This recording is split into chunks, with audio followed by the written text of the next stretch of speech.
ഇവളില്ലാതെ നീ വരും. നിന്റെ അമ്മയോട് ഇറ്റ് സ്നേഹം ഉണ്ടെങ്കിൽ നീ ആ അമ്മയുടെ വയറ്റിൽ തന്നെ ജനിച്ചാണെങ്കിൽ ഇവിടെ ഇവിടെ വീട്ടിൽ ഉണ്ടാക്കിയിട്ട് ഇന്ന് വൈകുന്നേരം നീ വരും.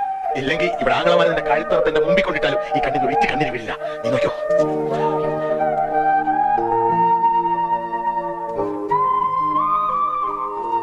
വന്നേക്കണേടാ പൊന്നു മോനെ.